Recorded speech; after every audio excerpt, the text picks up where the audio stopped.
A silent courtroom, the air thick with tension. A black woman, dressed in an impeccable suit, enters with the confidence of someone who knows she belongs there. But a police officer, blinded by prejudice, stops her, ignoring her FBI badge.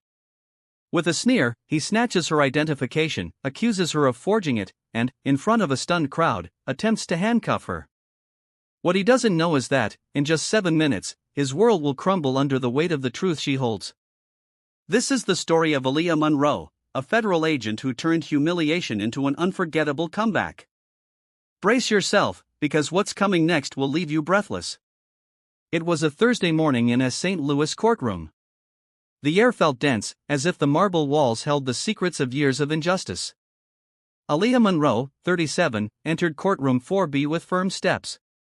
Her perfectly tailored black suit whispered authority. In her hand, a brown leather briefcase held a USB device containing evidence that could set the system ablaze: recordings, testimonies, and videos exposing police corruption. That day, she wasn't just a witness, she was the spark that would ignite a hidden truth. Aaliyah had grown up in Birmingham, Alabama, where silent strength was learned on kitchen floors and sidewalks, not in classrooms. Her mother worked double shifts at a hospital, and her father disappeared before she turned 12. Aaliyah learned to walk with her head held high, even when suspicious glances followed her. By 15, she had memorized the rules: don't make noise, stay alert, always keep your ID visible. This resilience carried her to the FBI, not through connections, but through an iron will that made her stand out in a world that constantly underestimated her. But that Thursday morning, as she approached the courthouse security checkpoint, an officer stopped her. Brent Halverson, a middle-aged white man with 20 years on the force, looked at her with disdain. Her FBI badge, presented clearly, was ignored. "That's fake," Halverson growled, blocking her path. "You don't belong here." Without listening to her, without verifying her identity, he grabbed her arm, twisting it behind her back. The sound of the cuffs snapping shut echoed in the courtroom, silencing the crowd. The judge, the lawyers, the reporters, everyone watched. No one intervened. Aaliyah, her cheek pressed against the wooden railing, felt a fury that burned hotter than fear. She wasn't just a federal agent, she was the lead investigator in a case exposing a network of corrupt officers, including Halverson. In her briefcase, now on the floor, were the very pieces of evidence that would destroy him: recordings of him ordering falsified reports, intimidating witnesses, and attacking minorities. But he didn't know that.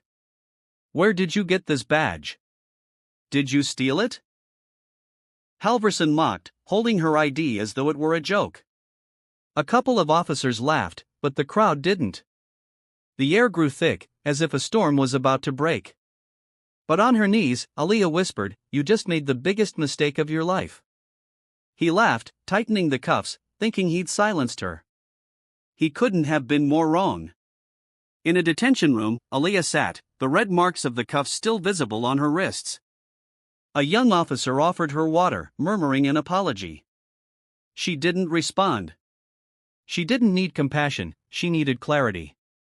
What had just happened wasn't a misunderstanding, it was a revelation of how little the system had changed.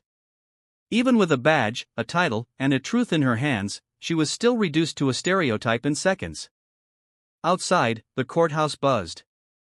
Reporters captured snippets of the incident on video. Photos circulated online.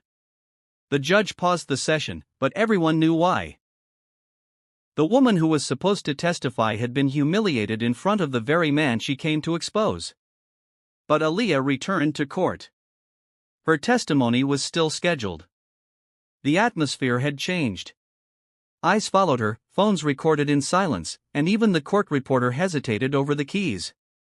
When Aaliyah took the stand, her voice cut through the silence like a blade. "For the past 7 months, I have led an undercover investigation into coordinated misconduct in the St. Louis Police Department," she began, pulling out a USB device and pointing to the projector screen. The evidence included recordings, falsified reports, and altered body camera footage showing a pattern of racial profiling and procedural violations. The courtroom froze. Aaliyah played a recording, the unmistakable voice of Halverson ordering another officer to fabricate charges against a young black man arrested without cause.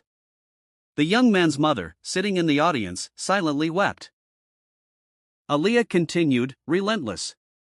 I have 12 more recordings, all linked to detentions of black citizens under 30, all dismissed for lack of evidence. The pattern is clear, the intent undeniable. Halverson, sweating, frantically whispered to his lawyer.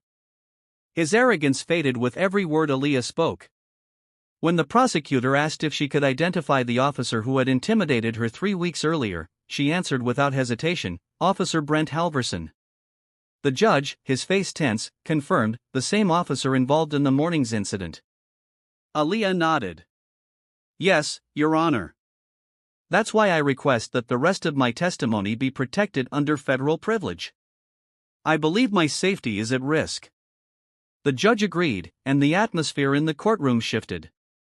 Halverson was no longer a figure of authority, he was a name on a file, a voice on a tape, a badge turned into a weapon.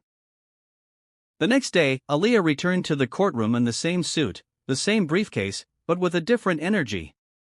The reporters had tripled, cameras flooded the scene, and the entire city was watching. Halverson entered, disheveled, chewing gum to hide his nerves. His confidence had evaporated. Aaliyah, however, was ready to close the circle.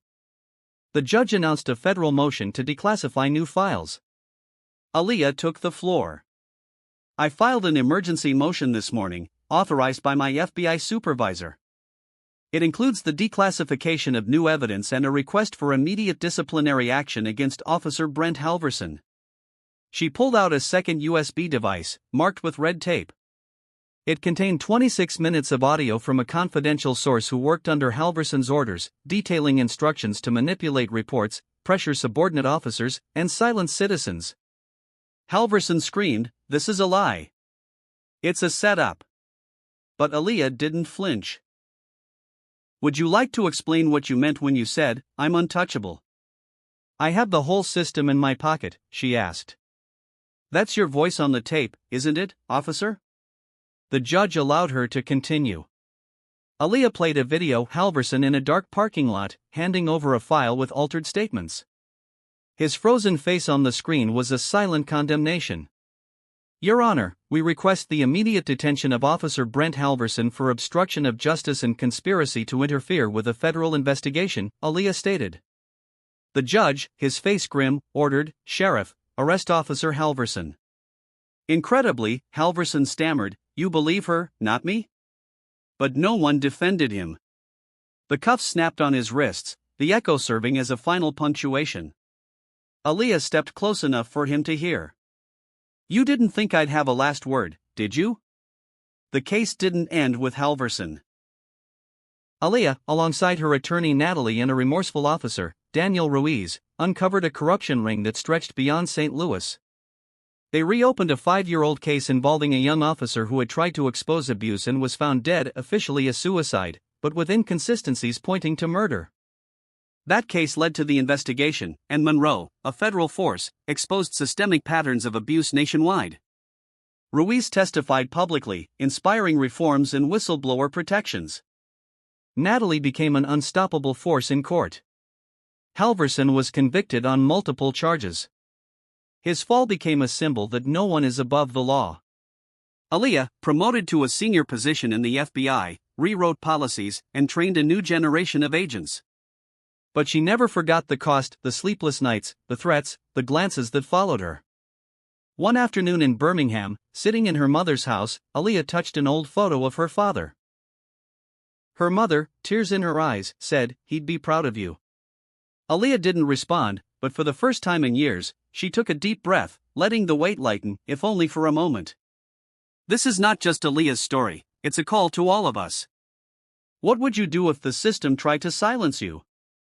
Would you speak out, even when it was uncomfortable? Would you listen to those who finally find the courage to break their silence? Justice doesn't come with applause or trophies.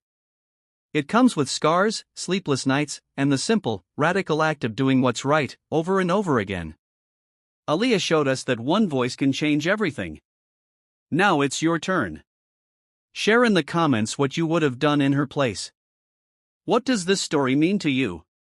Subscribe for more stories that transform pain into purpose.